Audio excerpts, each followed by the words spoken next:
I didn't expect a silence to trend. Her promise climbed like a flare. The dark that followed burned brighter. You think you want truth, until it owes you back. The comments begged, turned prayers, then accusations. Timelines warped as if attention could rewind time, as if a feed were a compass. I traced footprints through caches, captions, and the soft underbelly of drafts, where certainty dissolves into maybe. People called it closure, but closure is just a fancy door you nail to an open field. What if the truth she owed was never hers alone? What if the promise was a trap we helped build? I kept hearing the same echo: she will post. She must post. She owes us. But debts like that draw blood from everywhere. So I followed the absence where it led. Into the hush between keystrokes. Into the breath before send. And found that the loudest lie wasn't hers. It was ours that truth is simple and free. The first lie is that truth arrives on schedule. It doesn't. It seeps, stains, lingers like smoke in borrowed clothes. People lined up outside the silence as if it were a store opening, as if they could buy their way past consequences with clicks. They said they deserved clarity, as though clarity were a weather pattern we could summon. I learned to distinguish noises, the clatter of speculation, the velvet pad of grief, the metallic ping of opportunists building ladders from someone else's window. A promise can be a flare or a fuse. The difference is how close you stand when it goes off. I stood too close. I asked questions with clean edges and got answers slick with fingerprints. The longer the post failed to appear, the more the city told on itself. Screens in every window, lit like vigil candles, performing patience that felt a lot like hunger. Silence is not absence, it is editing. You cut what you can't live with and leave the rest on the floor. Trusting it won't crawl back under the door. Her feed had become a museum of almost. Captions rewritten, thumbnails swapped, comments pinned like labels by a cautious curator. The deeper I dug, the more I found the shape of a story told by retracting. I chased artifacts, file names that sounded like weather reports, timestamps like heartbeat irregularities. People who loved her argued with people who loved the idea of her. And the difference wasn't academic. Somewhere between those two altars, a human being had to breathe. The quiet asked a question I didn't want to answer when truth is currency.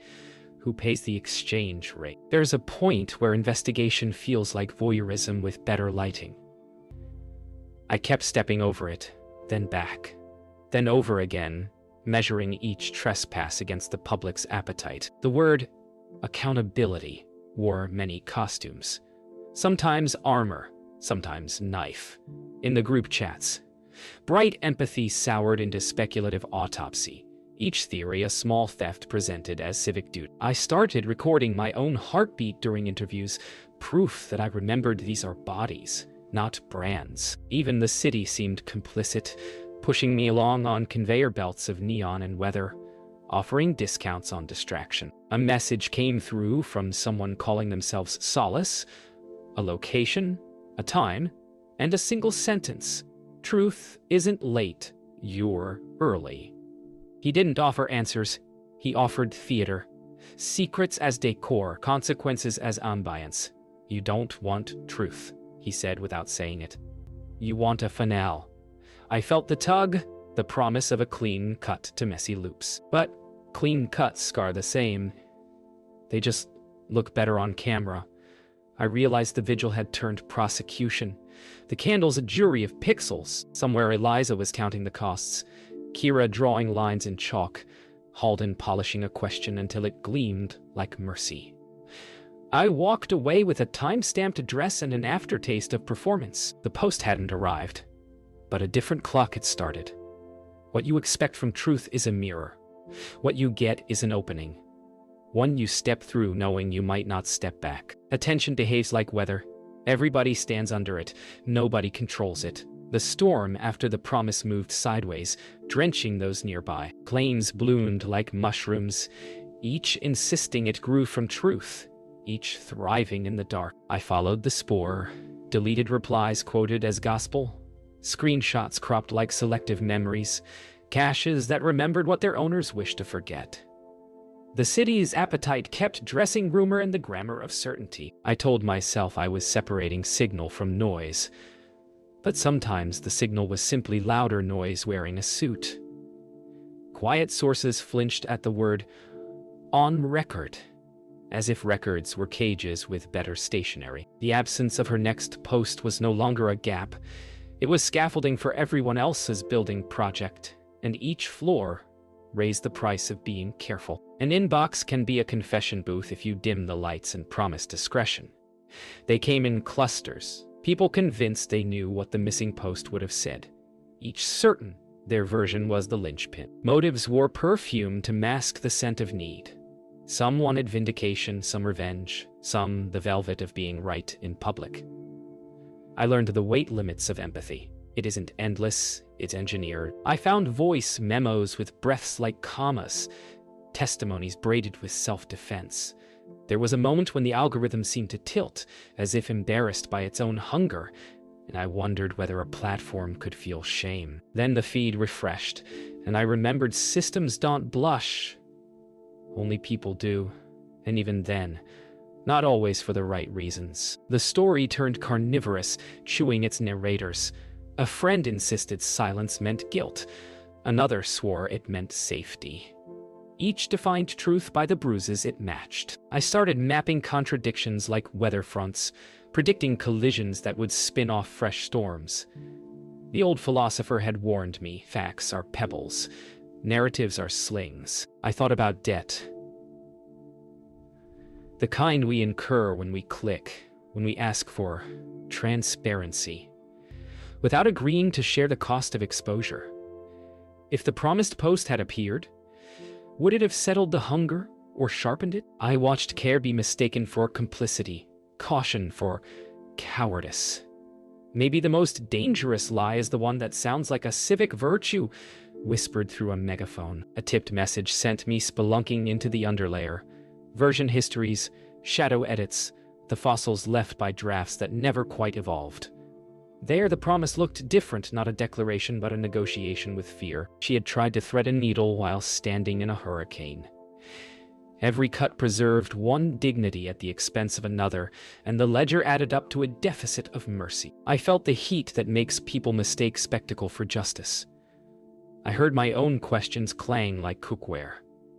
In the quiet between server pings, I wrote a sentence I didn't expect. Maybe the next post isn't missing. Maybe we are. Maybe we vacated the slow runes where truth has always lived, pulled out the chairs, sold the table, and called it progress. The circle tightened. A gallery pop-up promised context, which is what vultures call shade. Attendance was a performance of ethics, everyone whispering their alignment over free wine. I recognized the terror beneath the cosmetics. What if we don't get an ending? We have built a culture allergic to unfinished sentences, but life's grammar favors ellipses. The invitation in my pocket warmed like a small verdict. I realized the story didn't want a hero. It wanted plausible deniability. Yet, there was a fragment that wouldn't sit still, a timestamp that contradicted a cherished alibi.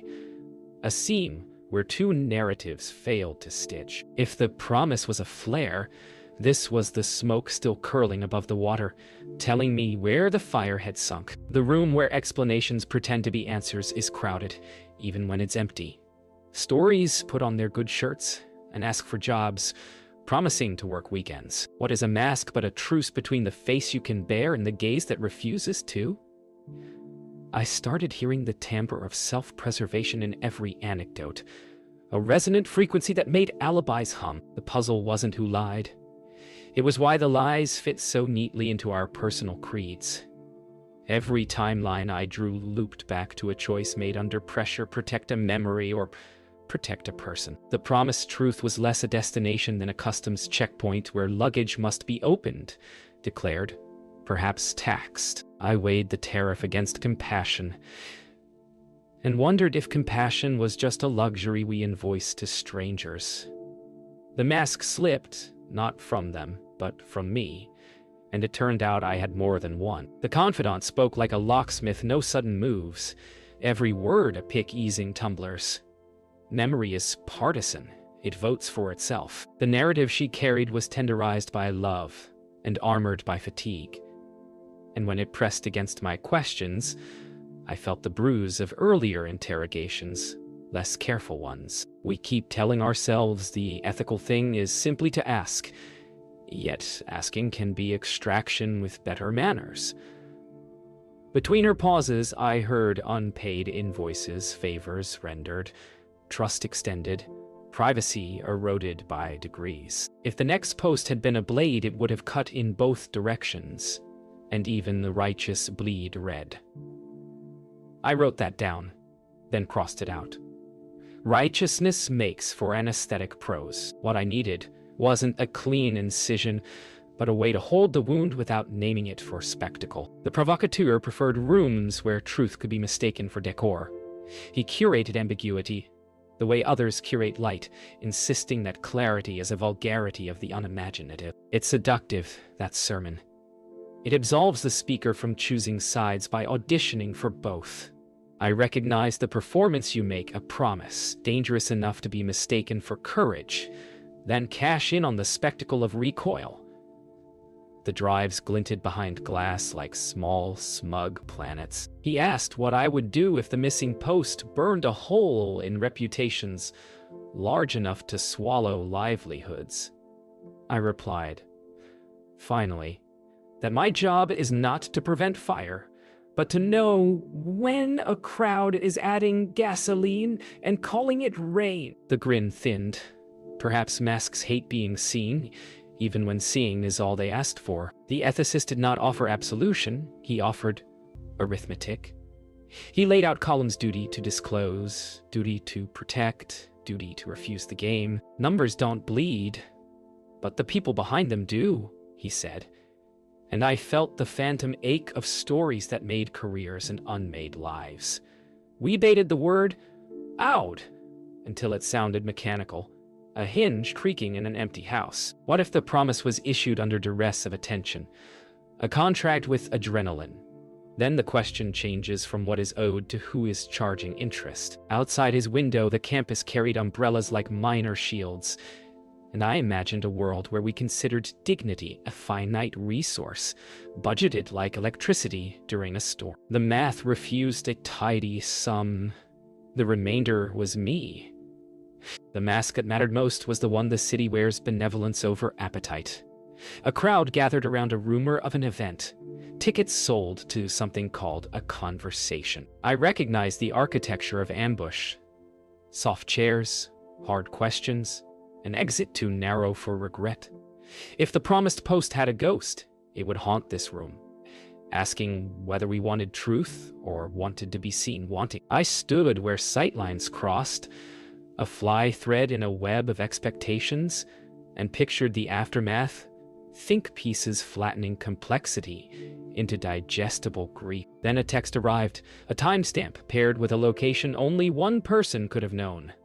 The mask tilted, and I saw the seam where it lifted from the skin. Perhaps what never came hadn't vanished. It had been moved, waiting to be found by the person who would least enjoy finding it. The archive didn't arrive so much as surface, like a wreck at low tide. Ribs of rust, pointing blame at the sky. It was not a single folder, but a topography, drafts layered like sediment, each stratum remembering a different weather. I thought I was ready for accounts, dates, receipts, the cold comfort of metadata. Yet the ledger I found tallied injuries in currencies that don't spend, sleep lost, names mispronounced, boundaries nudged until they forgot how to stand. There were versions of a confession that cut mercifully and others that sliced for spectacle. Reading them felt like overhearing a prayer being rewritten until it rhymed. I wanted to honor the hand that had trembled, not the crowd that demanded tremors on cue. The arithmetic of harm refused to round. Every attempt to make the numbers behave left remainders shaped like faces, and one of them looked back from the glass and was mine. What do you owe a story that keeps borrowing your pulse? The ledger mapped pressure, Points places where withholding was care, and places where it calcified into cruelty. I traced one draft that named too much and one that named nothing, both wrong for different reasons. The absence between them was a corridor no one wanted to sweep. I remembered the day the promise was made, how applause can pass for consent when it's loud enough. We've mistaken virality for a referendum, conflating reach with right. Each redaction felt like a tourniquet. Each disclosure, a cut that bled further than intended. The archive did not accuse. It annotated. In the margins, I saw a life trying to be precise while the world insisted on outlines. Perhaps the truth we ask for is not information but permission to stop wondering. Perhaps wonder is a moral we refuse to pay. The seam I'd been chasing stopped, pretending to be coincidence. The timestamp disagreed with an alibi the way bone disagrees with asphalt. It didn't prove malice. It proved mess, and mess is the kind of truth no one wants to headline. The revelation wasn't a thunderclap, more a hinge settling into its true groove, with a sound you can't unhear. I realized the missing post may have been a refusal to enroll others in a syllabus of regret. That choice cost more than the crowd had budgeted for. When I wrote the line, my hand slowed. Not out of doubt, but respect for the labor of uncertainty, the kind that keeps you from using a person as an exhibit. The ledger's final column wasn't numbers. It was weather reports from a single interior climate, trying not to flood anyone else's house. The provocateur arrived like a weather front, bringing a pressure change you could feel in your teeth. He suggested a showing artifacts curated into a narrative that would invite accountability the way a trap invites the unsuspecting. I pictured the crowd, the phones held high like secular censors, and felt the heat where ethics singe. The archive did not belong in that room, not yet, maybe not ever. There are truths that bruise less when carried privately. Truths whose public display converts pain into content. I told him the ledger was not theater props, and his smile practiced its exit. Between us, the drive sat like unripe fruit, dangerous to pick. I understood then that the promised post had been a wall built against a flood. Breaking it would drown more than it would cleanse. At last the ledger balanced, not by canceling debts, but by acknowledging who should never have been invoiced. I drafted a piece that refused the spectacle. No names beyond consent. No timestamps that doubled as invitations to harass. No triumph squeezed from someone else's bruise. It wasn't the finale anyone wanted, but endings are a superstition. The work continues after the credits. I wrote about the cost of asking, the cost of answering, and the radical arithmetic of letting some truths stay local, not global. The post that never came had done its work. It taught us to listen for the difference between curiosity and hunger. I hit save and stepped back. Outside, the city rehearsed its neon concerns, but the room held a quieter weather, one where attention could be set down without rolling off the table. The ledger closed like a book still warm from being read. The city convened like a jury that had already decided to be moved. Invitations called it a forum. Posters called it care.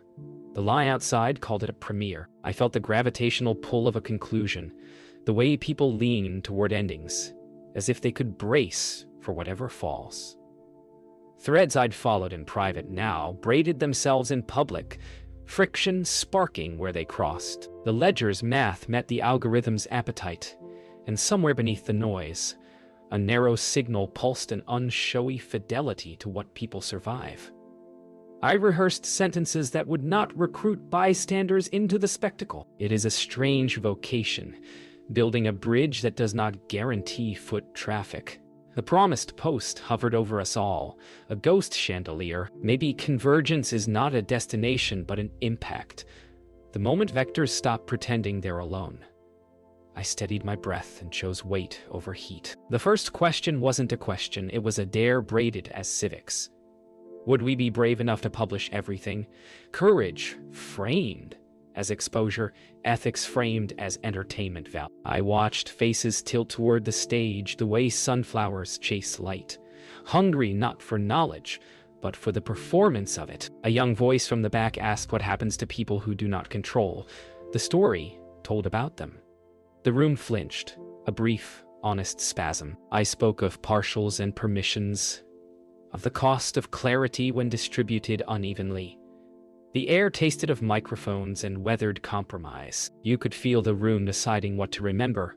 Collective memory is a sieve that praises the holes. Somewhere, I hoped, someone was taking notes on the silences, where they fell, who held them, how long we let them breathe before filling them with our preferred conclusions. Convergence has a sound, the click, when separate gears finally mesh, the groan of torque meeting resistance. Nico brought a fragment that refused to behave.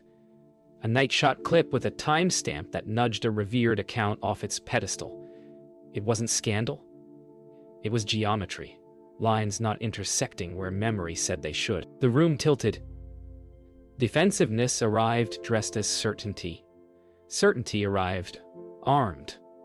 I felt the temptation to declare victory, an addict itch for the clean glow of being right. Instead, I named the limits that footage can correct, but also coerce, that time codes are not contexts. I watched Eliza's hands tremble into stillness as she measured what this would cost the person who had wanted to protect everyone else. Somewhere behind us, the promised post sighed in its absence, an instrument unplayed, its music nevertheless shaping the silence.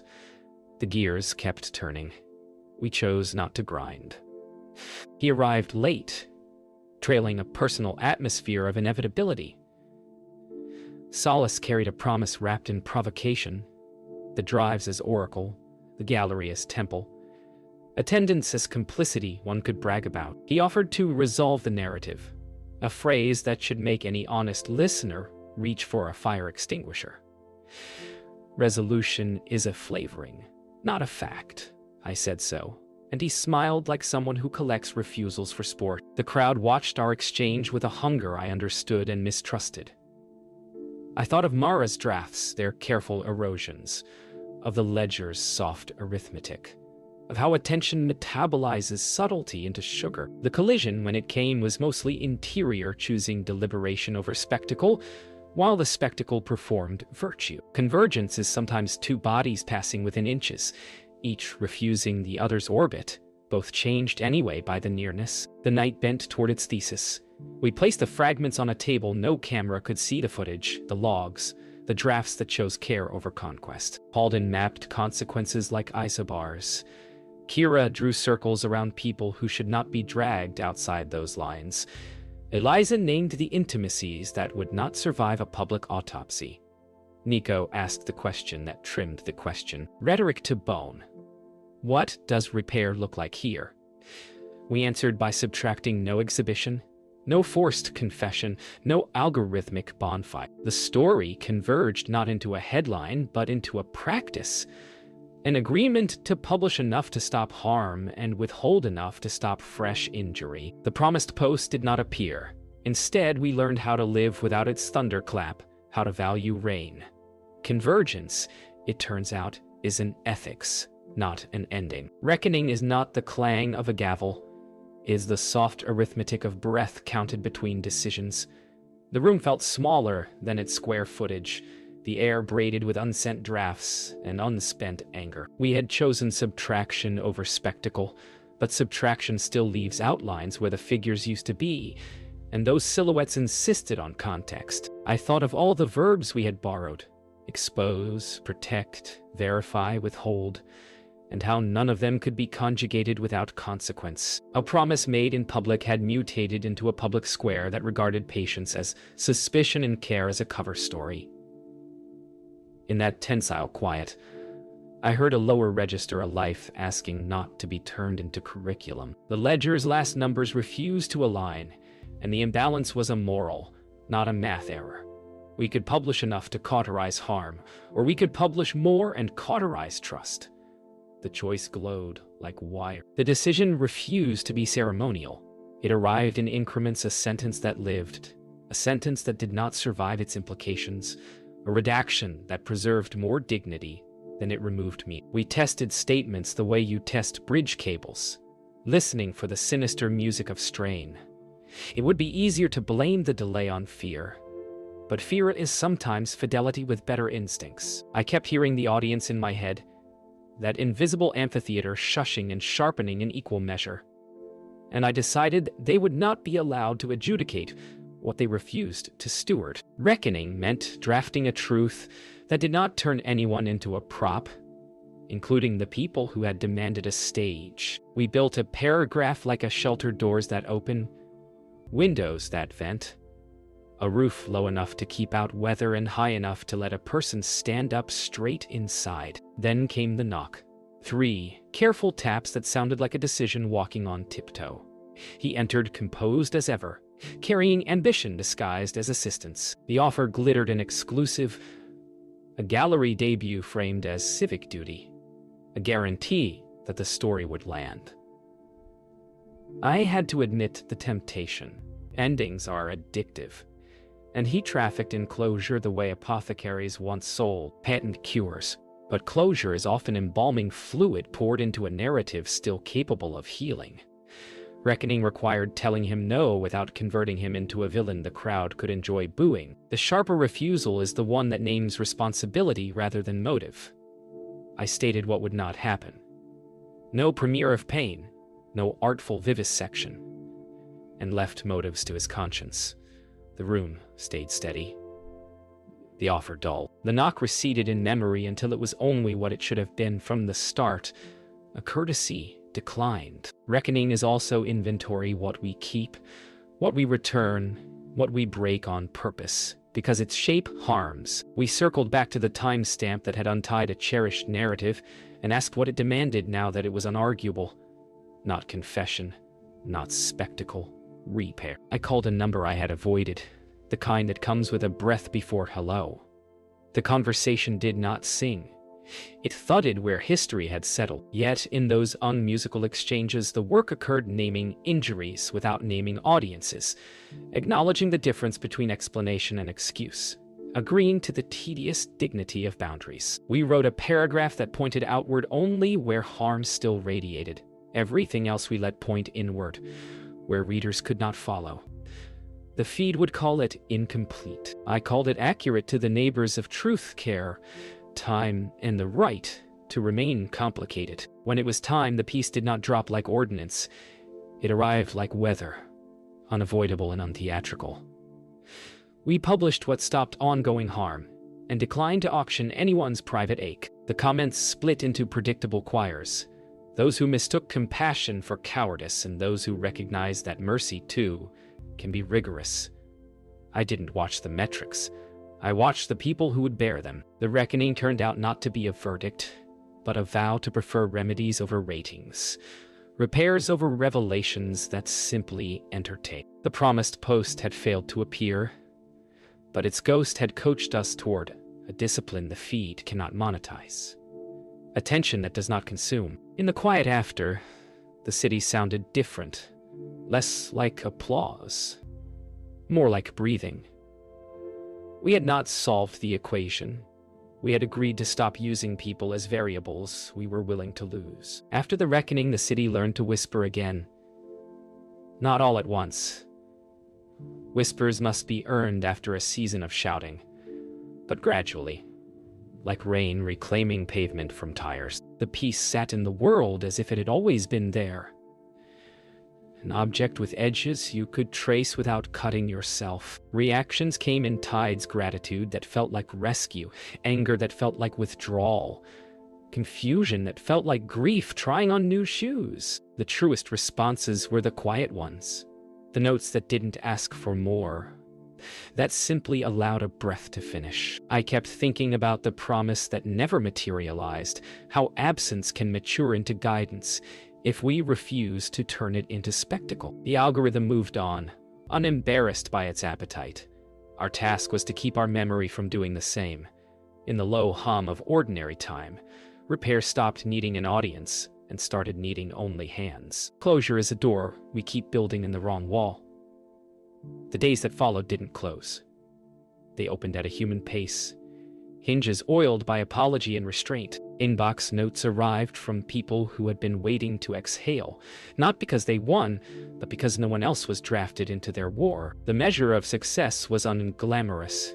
Fewer knives disguised as questions, fewer invitations to bleed on cue. I revised my definition of truth, from a destination to a posture, a way of standing that keeps your shadow from stepping on someone else's toes. The story's heat finally cooled enough to handle without oven mitts, and in that temperature, complexities stayed assembled instead of melting into slogans. We don't celebrate enough the victories that look like boredom, no trending hashtags, no victory laps, only the thorough quiet of harm losing its audience. The absence finally introduced itself, not as a ghost, but as a teacher with awkward timing.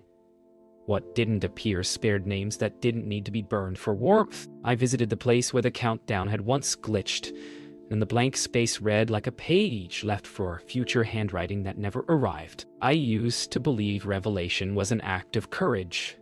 Now I think discretion is too, when it protects the living rather than the legend. The city's appetite didn't vanish. It found another headline to dress in urgency. But beneath that constant costume change, an undercurrent persisted. People reminded themselves that some stories bear fruit only when allowed to stay partially unharvested. The promise became a parable told in smaller rooms, how not posting can be the bravest post, how refusal can be an ethic that leaves everyone more legible to those who matter. Even provocateurs must tidy their stages. He sent a message dressed as magnanimity, offering to stand down while reminding us that standing up is his profession. I felt a flicker of gratitude braided with caution. Performance apologizes by practicing a better monologue. Yet something gentler had entered the atmosphere, like humidity easing stat. The drives remained. They belonged, not props, not relics, simply tools that would only open if invited by consent, not baited by applause. I kept a note on my desk that said, "Measure remedies, not reach." It looked small, almost embarrassed, but it calibrated my compass each morning. If aftermath has a choreography, it's not the bow. It's the cleanup, the careful return of borrowed chairs, the untangling of cords, the checking in with those who carried more than they signed up for, and the leaving of a room better than we found it. Oh, in the end, truth did arrive, late, quiet, and divided into those who needed it, and those who merely wanted to be near it. The former found enough to breathe better.